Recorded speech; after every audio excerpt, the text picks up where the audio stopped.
960. Estás en Radio Necochea, nuestra vía de encuentro. Y estamos en Sin Cepo, como todos los días, desde las 10 de la mañana.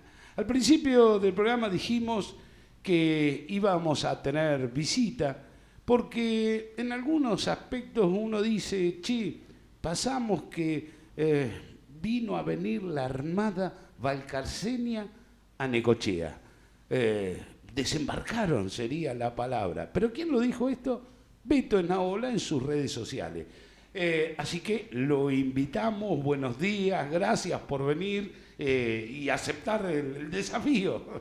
No, ya, bueno, buenos días para todos, gracias a ustedes por la invitación y bueno, a donde invitan, obviamente uno corresponde que vaya por respeto no solo a ustedes, sino a la audiencia en general, ¿no? Beto, perdona que te diga Beto, pero no, ya sí, sos... me siento más identificado así. Bueno, ¿qué te dio por escribir eso en tus propias redes sociales? ¿Qué notás? ¿Qué ves? Bueno, mira, yo hace tiempo, cuando tenía oportunidad que me han invitado a algún medio, venía viendo el desarrollo de la actividad del gobierno municipal, claramente enfocada en dos cosas que son absolutamente menores. Por eso, irónicamente, que también tiene que ver con la definición de Armada Valcarcenia, hablaba que Necochea estaba peleando entre si era la capital nacional del container o la capital nacional de la Loma de Burro. Claro. Bueno, esa batalla claramente la ganó la Loma de Burro, porque parece que se han peleado con el dueño de los containers, problema que trajo, recordarás, en el balneario o en el parador Corona, abajo la no habilitación de una cosa que a mi juicio no se debe haber construido nunca, pero es una apreciación personal. No sé cómo se autorizó ni cómo no se autorizó, desconozco los pormenores. Y decía que entre esa pelea se coló en el medio lo que vemos todos, evidentemente, que hay un grupo económico que está haciendo inversiones en Necochea proveniente de la ciudad de Balcarce. Lo sabemos todos. Yo no identifico ni conozco las caras del grupo económico. Me parece que lo que sí habría que hacer, y te lo decía fuera del aire, es esta empresa, esta sociedad anónima a toda vela, tiene un corto recorrido como empresa, que eso es lo de menos, porque uno puede armar una empresa, una sociedad anónima para presentarse, competir y ser sostenida dentro de un grupo económico. Ahora, la pregunta que me hago yo, ¿quién es ese grupo económico? No le vemos las caras, no sabemos quiénes son, no sabemos cuál es su origen, no sabemos cuál es su composición. Y me parece que esto debiera ser una demanda de la sociedad, no para señalarlo, no tengo nada para señalar respecto de eso. Pero me parece raro que todas estas inversiones de Balcarce prontamente se han hecho en un proceso político que también estamos viendo que está llegando a su final. No solo porque la sociedad se dio cuenta que la medianía que implicó el gobierno de Arturo Roja, disfrazado de Cambiemos, después de Nueva Necochea, hombre de la Huatre, histórico de Venega, ha sido más que pobre. Le alcanzó solamente para 6 años ciclos políticos que se reiteran en Necochea, no es solo de Arturo. Le pasó a Corcho y le pasó a Molina en los últimos tiempos. Facundo López y Telechea, ni siquiera, bueno, Facundo terminó su mandato. Sí, claro. Telechea fue destituido y condenado penalmente. Sí. ¿No? Son ciclos políticos que se cumplen. Bueno, a mí me extraña esa aceleración, y mucho más me extraña, y esto ya no solo hacia Nueva Necochea, cómo los integrantes de la composición anterior del Consejo Deliberante tomaron decisiones cuando ya había 10 concejales electos que representaban una nueva conformación política de la ciudad, cómo tomaron determinaciones casi in extremis que ni siquiera las hicieron con la seriedad que correspondía. Y esto va para los 3 concejales radicales que acompañaron esto. A ver, no es que, por eso lo digo, los peronistas que se arreglen ellos lo que hicieron. Pero a ver, antes de irse, dieron un aumento de tasas que es brutal, la gente hay que salir a la calle simplemente para ver cómo a la gente le duele. Pero aparte, apuraron la compraventa del casino, cosa que no estuvo discutida en ningún lado, ni siquiera en ninguna plataforma política de ninguno de los candidatos. Pero ni siquiera lo hicieron bien, y esto es lo grave. La argumentación que funda la cautelar otorgada por el juez Herrera claramente marca de que el Consejo Deliberante ni siquiera tuvo la capacidad para enterarse seriamente de cuál era la legislación que estaba vigente respecto de ese tema. Entonces, que no me vengan a mí a decir que son oposición responsable. La oposición para mí es mucho más grave lo que hizo que el oficialismo, porque el oficialismo, ya te digo, están en retirada, políticamente creo que no saben para dónde disparar, necesitan estar en campaña constantemente porque no pueden mostrar gestión. Pero la oposición es la que tiene que tomarse el tiempo para no frenar las cosas, sí tener en claro cuál es la legislación que corresponde. Bueno, claramente el juez le demarcó al Consejo Deliberante con la composición anterior que ni siquiera tuvieron el trabajo, se tomaron el trabajo de ver cuál era la legislación vigente. Por eso, legislación poco conocida, la Constitución Nacional y la Constitución Provincial, ¿no? Claro. El artículo 41 y el artículo 28. Claro. Sí, bueno, quedó así. Nosotros reivindicamos el accionar de quien nos representó en ese bloque, que es Adriana Pérez, que no acompañó. Nosotros teníamos una posición, recordarás, sobre el principio nosotros, digo, el grupo político que trabajamos en el radicalismo, que yo ya no me considero un dirigente radical, se lo decía por ahí y lo digo acá. Yo acompaño así quienes son dirigentes radicales, como Walter Bravo, Adriana Pérez, Fabián Solari, Paula Coco. Yo no tengo ninguna aspiración partidaria ni ninguna aspiración pública. Yo en el 2017 dejé de ser concejal, fui presidente del comité, terminé mi actuación con aspiración de dirigir. Sí soy radical y militante, y no lo voy a dejar de ser nunca, pero no dirigente, ¿se entiende? Porque la gente acá se pone el mote de dirigente porque va 2 días al comité. Sí. Para dirigir hay que dirigir algo. Bueno, yo acompaño a los chicos que están dirigiendo un trabajo muy fuerte en el subcomité de Quequén, que todo el mundo lo ve y lo hacemos todos los días y todo el año, desde hace más de 3 años. Y con este tema creo que pasa por ahí la cuestión. Ha habido un apuro que escondía, me parece, otras intenciones que yo las desconozco. Creo que es un mal negocio para Necochea, creo que se está vendiendo a precio vil, lo dije. Todo el mundo sabe que los indicadores urbanísticos del casino son específicos, no se puede construir, por eso el valor de la tierra, siendo las mejores tierras de Necochea, valen menos. Si yo cambio el indicador urbanístico y puedo hacer otras cosas que hoy están vedadas, ese valor se multiplica. ¿Está claro? Claro. Yo lo digo, ¿cuánto sale un terreno en la avenida 10 en el parque? De 10 por 40, $100.000. Sí, no, y más también. Bueno, yo no tengo ni idea, no tengo $100.000. Tampoco, pero digamos, bueno, pero a ver, ¿qué quiero decir con esto? Todo el mundo sabe porque el secretario de Legal y Técnica de la Municipalidad, casi un intendente bis, dueño de medios de comunicación como Necochea Digital, aunque no aparezca el nombre de él, quien era su titular. Lo digo porque yo lo he sufrido personalmente. Y como lo dije ahí también en mi posteo de Facebook, cualquiera que se oponga y que diga algo, la cuestión no es debatir, porque podemos estar de acuerdo o en desacuerdo, la cuestión es descalificar. Descalificaron a Susana Laborde, la cual no goza de mi aprecio personal, lo digo, pero tiene todo el derecho como ciudadana a hacer lo que hizo y a ser respetada como ciudadana. Y descalificaron al profesional que la patrocinó. Claro. Y al juez. Por eso, yo que soy colegiado de los abogados, junto con otro colegiado que lo hizo antes que yo, que es Guillermo Massa, no lo conozco a él, no tenía ni siquiera el teléfono. Presentamos una nota en el Colegio de Abogados para que la colegiación, la institucionalidad local, se exprese de cómo se ha afectado la posibilidad del trabajo y la libertad de trabajo y la dignidad del trabajo del profesional. Claro, porque se fue a personal, ¿no? Hasta cuestiones que... Y Herrera lo mismo. Yo pensé que el Colegio de Magistrados iba a salir a defender al magistrado, como el Colegio de Abogados tiene que salir a defender también la independencia en la cual los jueces tienen que tomar esas decisiones. Fue un claro ataque a la independencia del Poder Judicial, para que el juez, dentro de las reglas de la sana crítica y de su íntima convicción, tome la decisión que tomó, u otra.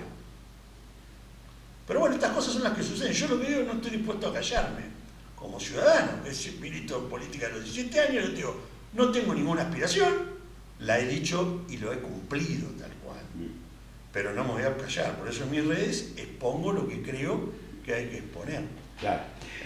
Miguel Ángel manda un mensaje y dice: es inadmisible permitir que se inscriba como oferente el mismo que se adjudicó la licitación del ex ACA sin saber si se va a cumplir el contrato en referencia al ACA, porque son los mismos. No tiene nada que ver una cosa con la otra, son dos contratos. Lo que sí podría ser tomado como un antecedente de validación, pero acá no estamos hablando de un oferente, acá estamos hablando de una subasta.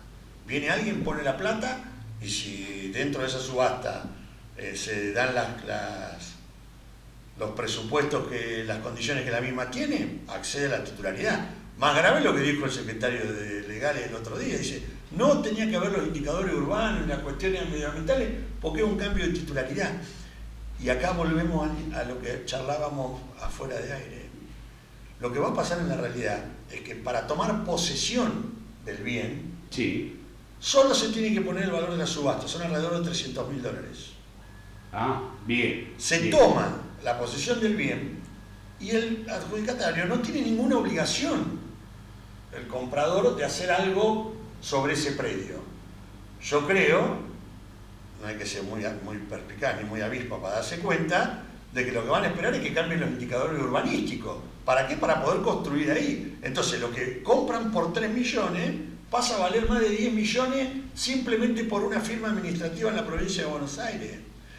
Lo han dicho, lo dijo el secretario de Legal y Técnica en algún medio, que los que estaban pedidos los cambios de indicadores urbanísticos, y el otro día dijo, solamente es una transferencia de titularidad, que es lo grave de todo esto. Entonces esa discusión, pues digo, el Consejo Deliberante, entre comillas, nuevo, el que ejerció ahora, creo que entre la ordenanza que promulgó y que vetó el intendente, tenía algunas condiciones para que empezara a trabajar, razonable. Sí. Sobre todo teniendo en cuenta que este gobierno municipal, y yo lo puedo decir, desde que tenemos el casino, creo que el único gobierno, no creo, estoy convencido y lo digo, que hizo algo por el casino fue el de la Unión Cívica Radical. El resto se cagó en el edificio del casino, pero en los últimos 6 años, autoridades son quienes tienen el cuidado del patrimonio. No solo no hicieron nada, lo dejaron caer como una estrategia. ¿Para qué? Para que la gente diga, mira, cualquier cosa antes que esto. A mí me suena mucho a lo que hicieron con las empresas telefónicas, lo que hicieron con el correo, etcétera, etcétera, etcétera. Con los trenes. Con los trenes. Y eso que yo, digamos, no creo que el modelo era ese, ¿está claro? Sí. Pero no me chupo el dedo.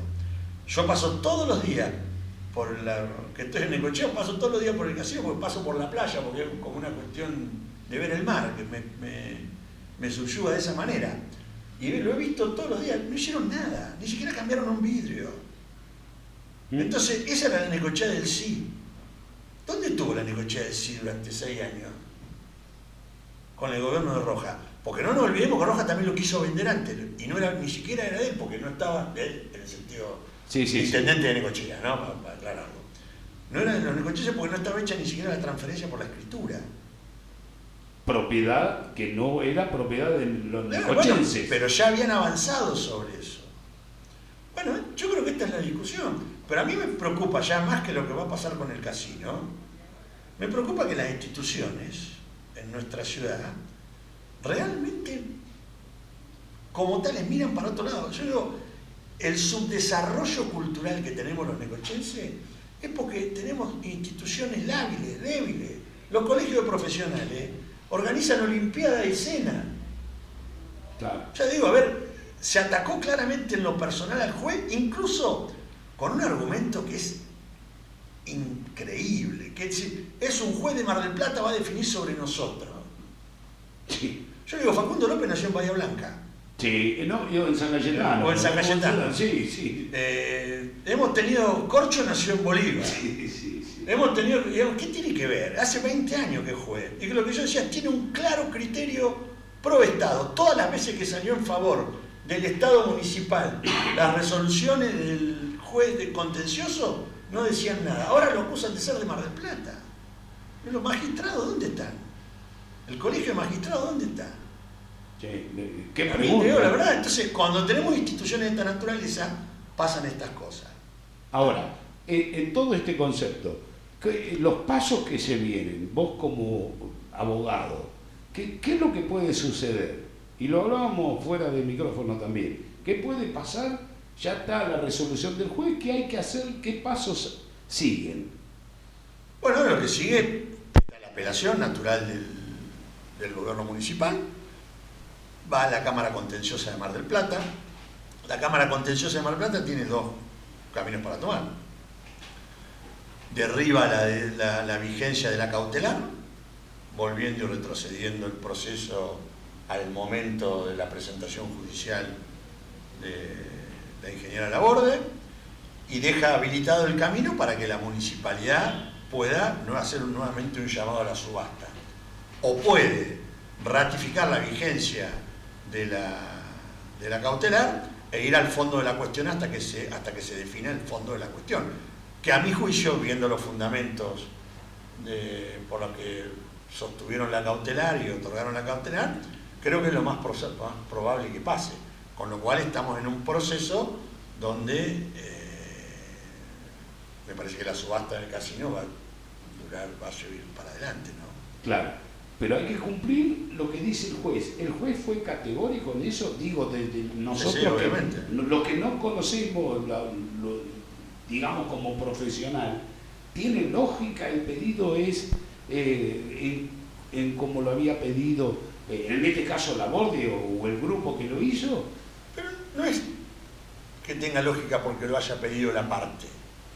Digamos, acá se violentó el orden jurídico positivo, o sea, las leyes vigentes. Por eso digo, el accionar del Consejo Deliberante con la conformación anterior, que ni siquiera se tomó el trabajo, la oposición, de verificar específicamente cuál era la legislación vigente para llevar adelante una cuestión de esto. El gobierno le importó 3 carajos, vamos a ser francos, estaba apurado, podía llegar a los 11 votos, llegó a algunos votos más, porque también la gente estaba condicionada. Dice, si yo voto en contra de esto, la gente me putea porque dice que el casino sigue igual.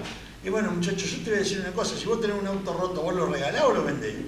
Lo vendés. Claro, con tu patrimonio sí lo preservás, pero el patrimonio de todo es de nadie. Y bueno, yo nunca creí en eso. Yo creo que el patrimonio de todo casualmente lo tenemos que defender con más ahínco que incluso el propio.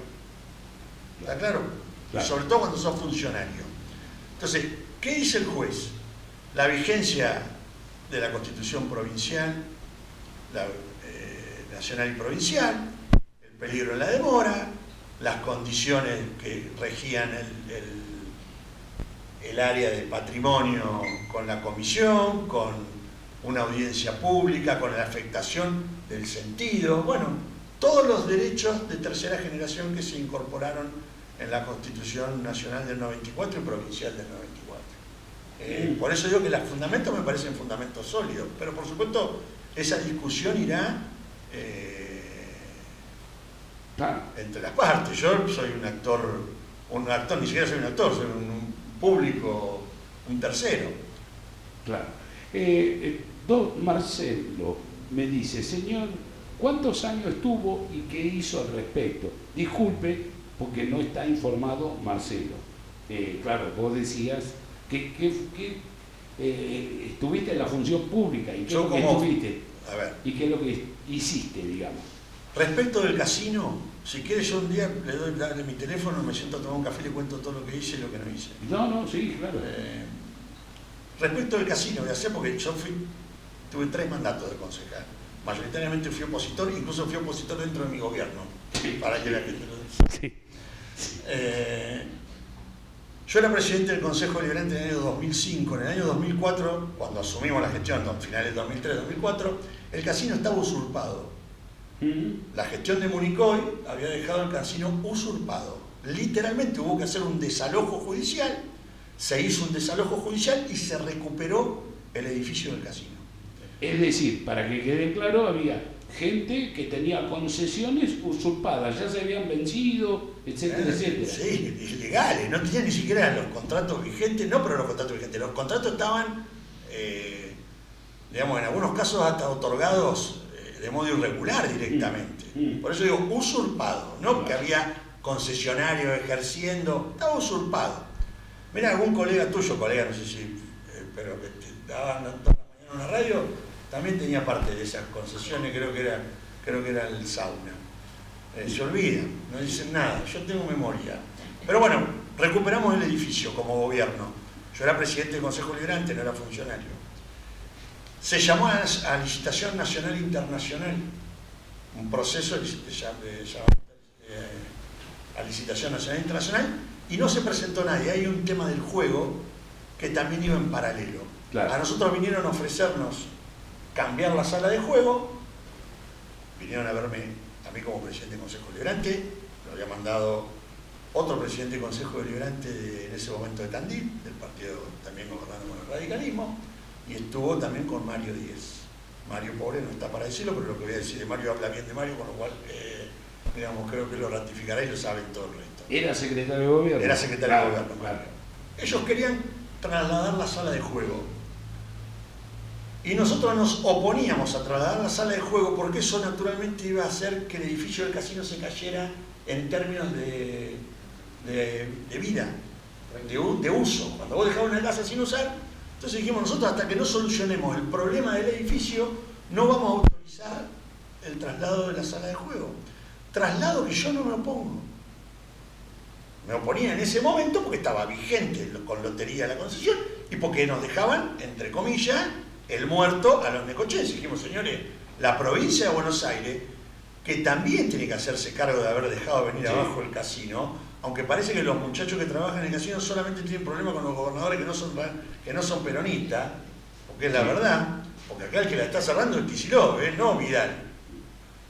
Y después les voy a contar cuando fui opositor lo que hice, que también los medios poco lo iban a sacar. Bueno, llamamos a la licitación nacional e internacional y quedó sin oferentes.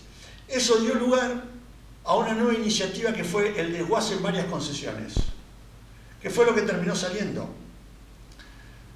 Les recuerdo a ese señor que nosotros como gobierno teníamos solo 4 concejales. El bloque del Partido Justicialista ahora está un poco difuminado, pero en ese momento con Venegas viviendo era un bloque sólido, lo presidía Ana Asa. Ella después se va de ese bloque, el kirchnerismo, en honor a la verdad soberana, y el resto queda que son los continuadores históricos que están hoy con Arturo Rojas. ¿Está? Porque las cosas hay que decirlas como son, si no, no sería justo. Bueno, hacemos una sesión en el Consejo Deliberante donde logramos llamar a licitación a esas partes, que fueron, me acuerdo que Luciano del Deleite tomó el salón de acto, claro, el salón, sí, la pileta, Papaleo con el auditorium, Felipe García que reconstituyó todo lo que fueron las pistas de bowling y los juegos, recordarán, y en honor a la verdad quizá me estoy olvidando de alguno, que me disculpe si es así, porque esos concesionarios le volvieron a dar parte vida al casino. Bueno, en el medio de eso hay una anécdota. En esa sesión, se hizo un jueves, me intervinieron literalmente la Secretaría del Consejo Deliberante, intervinieron literalmente, hay modos y usos comunes en el Consejo, en las redacciones de ordenanzas, cuando se ponen de acuerdo algunas ordenanzas se terminan redactando 1 o 2 renglones después que se votan. Claro. Bueno, como esto había pasado en una de esas, el Partido Justicialista tomó literalmente la Secretaría del Consejo Deliberante, con lo cual no pudimos elevar la ordenanza. Esa misma noche tuve que llamar por decreto a una sesión que le hicimos el lunes, donde sí redactamos la ordenanza, que era un renglón, lo que faltaba, y aprobamos todo. Lo cuento como antecedente porque no pasa desapercibido. En febrero del 2005 se inauguró, recordad, vino Víctor Heredia, trajimos a Víctor Heredia, claro, y se reinauguró el casino. Lo preservamos, ahí estuvo cuando Juan Carlos de Francisco, claro, fue el primer director. Se hizo un cafecito muy lindo que miraba hacia el mar, precario, pero lindo.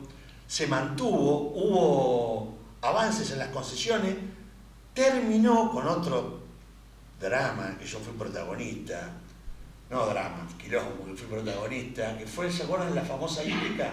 Sí, señor. La hípica termina en el casino, que era el único lugar donde podía estar habilitado digamos, porque la norma lo permitía. Yo no estaba de acuerdo en que se aumentara la... Porque era de la provincia. No, porque en realidad la hípica cuando se quería, donde se quiso habilitar, claro, lo que se quería habilitar era un nuevo bingo. Claro, era un nuevo bingo, en la playa. Claro. Pero bueno, fue la hípica también ahí. Y eso evolucionó, involucionó también, pero se mantuvo el edificio. Y había que tomar decisiones más profundas. Entonces, ¿qué es lo que hicimos nosotros? Hicimos eso. Yo en el caso fui presidente del Consejo Deliberante y me tocó hacerlo desde ahí. Cuando fui concejal opositor y asume María Eugenia Vidal,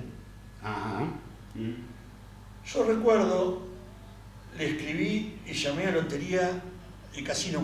¿Por qué? Porque ya Facundo López había empezado a pedir las concesiones que las devolvieran, porque ahí no se habían prorrogado y no se habían firmado nuevos contratos, pero estaban ejerciéndose. Los concesionarios querían seguir manteniendo eso, que era un esfuerzo, ¿eh? A ver, no crean que ganaban fortuna, ni mucho menos. Era más un esfuerzo que un negocio rentable. Sí, claro. Cuando pide las concesiones, yo me acuerdo porque me cruzo con Osvaldo Papaleo, con el cual tengo un afecto y un trato, digamos, que me quedó del gobierno, hace obviamente años que no lo veo, donde le estaban obligando a dar el auditorio, el que ahora se quemó.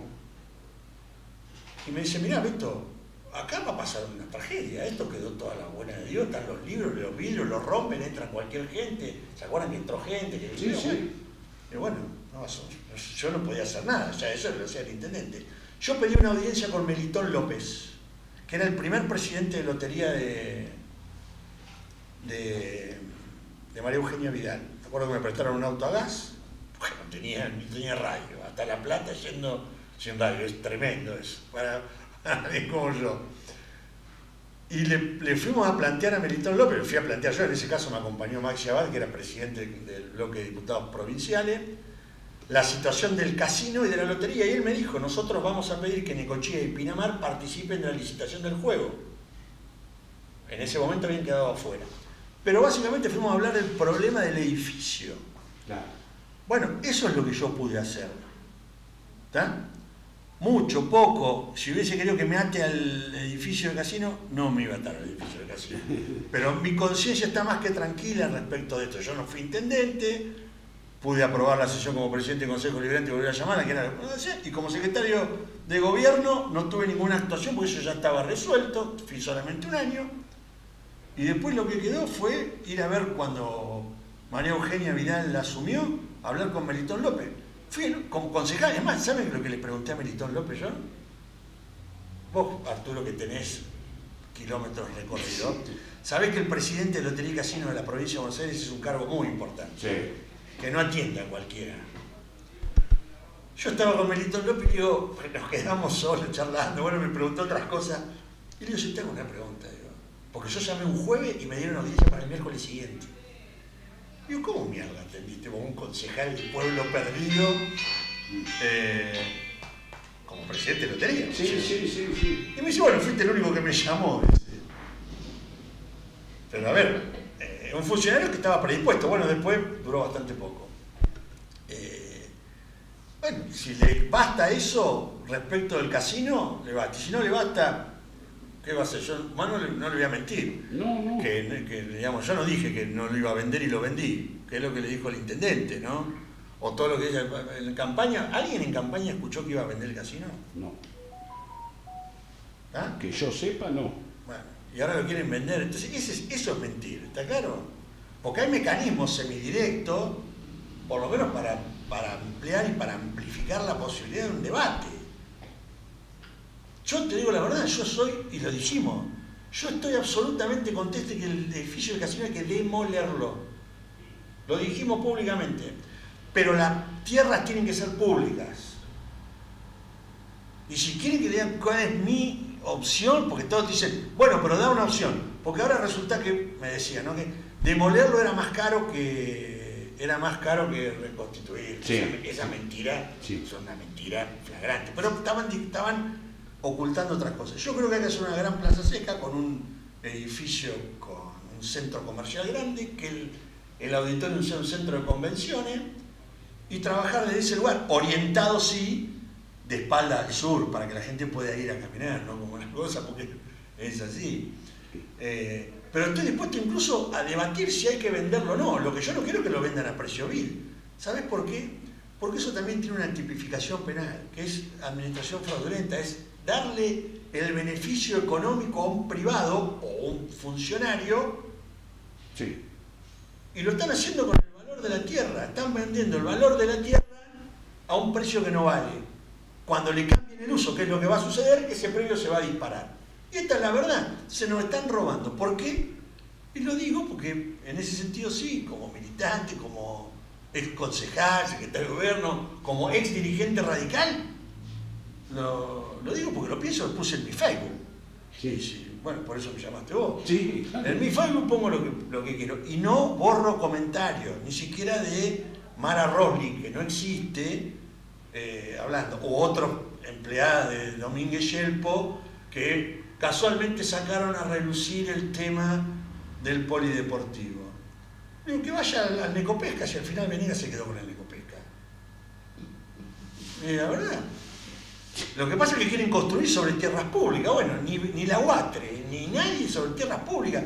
Esta es la ciudad donde, a ver, hay clubes que se construyen sobre tierras públicas. Yo entiendo que los clubes tienen un desarrollo social, pero yo que participo activamente de la colectividad éucara por mi familia, el Centro Vasco, Sí. cada vidrio que se pone lo paga la comunidad vasca. Los daneses tienen lo mismo. El Club Independiente de Necochea, que no podía habilitar, cuando nosotros éramos gobierno, se repartía parte de la comida ahí. No podía habilitar la cocina por los parámetros Sí. que estaban en vigencia o que están en vigencia. Nos prestaba un servicio recontra útil al municipio porque nosotros habíamos despolitizado la entrega de la comida, ¿está claro? Lo hacían iglesias de distinto culto, entidades públicas, no lo daba el gobierno ni los punteros de ese momento como eran hasta antes. Pasamos de 6.400 bolsas a 2.300. ¿Por qué? Porque el resto era todo toma y daca para mantener la actividad del partido gobernante del 83 al 2003, que es el mismo. Sí, sí, ¿no? sí. El peronismo. No, sí, a ver. Sí, sí. No podía habilitar eso, y no, ellos alquilaban ese salón para fiestas de 15 del barrio, entonces de esa manera mantenerlo. Y sin embargo, clubes que se arman cancha de tenis, fútbol, que a mí me parece bárbaro Spa. que se ayude. Pero la realidad es que las tierras públicas son de todo. Ya te digo, tan grande iba a ser el polideportivo que todo el mundo iba a poder acceder. ¿Y por qué no acceder al Necopesca? ¿Cuánta gente va al Necopesca? Si lo hicieron como sustituto. Lo que pasa es que capaz que le quedaba lejos ya el camping de la UATRE. Pues yo tengo la pelota al plato, de que se glorifiquen cosas que son... Bueno, yo tengo una visión distinta, muy minoritaria por lo visto, pero es mi visión. Beto, tendríamos para mil temas más. En el resumen, ¿le ves salida? A ver, yo creo que sí. A ver, soy un pesimista esperanzado, siempre lo fui. Necochea tiene un potencial enorme. Yo siempre digo, para mí el problema de Necochea somos nosotros, pero no, cuando digo nosotros en general, digo, la conformación social de nuestra ciudad. ¿Dónde está la Necochea emprendedora? A ver, yo digo, porque cuando te pregunté dónde estaba la radio, si todavía estaba En la galería. Necochea también fue eso, ¿eh? Fue la Galería Central. Sí. Entonces, hubo una generación virtuosa. Que nosotros no hayamos sido una generación virtuosa y que hayamos hecho involucionar a la ciudad, no quiere decir que no pueda venir la que viene con una generación virtuosa. No se hace por generación espontánea. Pero para eso tiene que haber una presencia en el debate público, en las decisiones públicas de instituciones fuertes. Por eso yo estoy tan preocupado con el Colegio de Magistrados, Colegio de Abogados, el Colegio de Martilleros. El Colegio de Martilleros ya hace unos años, hizo una presentación muy fuerte respecto de las empresas estas como RIMAX o lo que fuera. Sí, de y afuera. hay una ordenanza que está prohibido. Mira, está prohibido para que lo pongas vos, para que lo ponga Arturo, para que lo ponga yo. Para que lo ponga la Guatre no. Vayan a ver el Hotel Marino. Sí. El colegio martillero no dice nada. Que fueron los que promovieron esa ordenanza. Yo no sé si estoy de acuerdo o no con la prohibición de rimas o lo que fuera. La verdad que no entiendo el tema. Pero hay una ordenanza, se cumple. Pero ¿sabés qué pasa? Que si el que no la cumple tiene poder, viste, sí. No me callo la boca, total, que ponga la jeta a otra. Por eso le cayó sobre la cabeza de Susana Laborde, le cayó, como yo puse con el perdón de la palabra, si lo sancionan, le pagaré yo la sanción. Pero le tiraron un balde de mierda simplemente por hacer algo que está convencida de hacerlo. Después puede estar equivocada o no, pero tiene la convicción como ciudadana que hacía eso. ¿Qué le pasó? Una maquinaria oficial y paraoficial que la le flecó al abogado, a ella y al juez. Bueno, ¿eso qué marca? Una sociedad lábil, una sociedad sin potencia. Y varios defendiendo cuestiones que a veces no se defienden. Entidades que salieron como circunstancias distintas, porque es como no saber realmente lo que pasa, ¿no? Pero es que esas, a ver, yo creo que faltó el CAN, fue lo único que faltó. No lo digo gratis, ¿sabes por qué? Porque el CAN está básicamente dominado por gente cercana a Arturo Rojas y al peronismo de antes. Entonces, cuando vos querés discutir una ordenanza, como me pasó a mí respecto de la cuestión, ¿se acuerdan del tema de las patrullas que terminó configurándose una ordenanza que se le da absolutamente a todo el mundo el 10 pesos? Entonces, cada tanto aparece el centro cultural, dice el municipio me debe 300.000 pesos, aparece el CAN, me deben 200.000. Eso es para conformar a los punteros del partido gobernante en Necochea, que tienen ahí adentro esas instituciones. Yo lo que planteé, digo, señores, hay que hacer una ordenanza cultural de un ingreso único y después, en todo caso, la municipalidad acompaña con eso. Entonces, olvidémonos de que tener el 10% de algo que después, cuando te dicen en la práctica, no se puede dar. ¿Por qué? Y porque en las cuentas municipales hay que tener una cuenta afectada para que te dé. Entonces te deben plata que no es tuya, que se usa para gasto corriente. Bueno, hagamos una ordenanza cultural que incorpore a esas entidades, que esas entidades también tengan que demostrar efectivamente que tienen vida propia. Exacto. Y se lo darán. Pero esos debates no se pueden hacer a veces. Ya te digo, este debate te lo podés preguntar a cualquiera del centro cultural. Cada vez que iba al centro cultural yo planteaba esto. Todos me decían que sí, pero después marché preso. ¿Se entiende? Después con los concejales era imposible. Yo recuerdo a una concejal que, digamos, que era la que ponía la cara por el resto. Pero ya te digo, como tenía interés en alguna de estas entidades, era imposible. Si no, macho, a ver, hagamos algo serio. Bueno, ese debate yo creo que alguna vez se va a poder dar. Ojalá. Seguramente vendrá gente más capaz, más inteligente y con mejor capacidad de acción que yo, que lo va a hacer. Víctor Esnaola, gracias por venir y plantear estas cuestiones que por ahí hay que ponerlo sobre la mesa, ¿no? Para ver si en algún momento haya un cambio. Mira, yo lo que tengo claro, no me callé nunca, no me voy a callar ahora que ya te digo. No me van a ver ni en ninguna boleta, ni en nada. Me van a ver acompañando a los amigos radicales que tengo, sí, eso seguro. Como militante, tengo todo el derecho del mundo como ciudadano y como militante de decir mi opinión. Y si me invitan, con más razón. Gracias. No, gracias a ustedes. Y nosotros nos estamos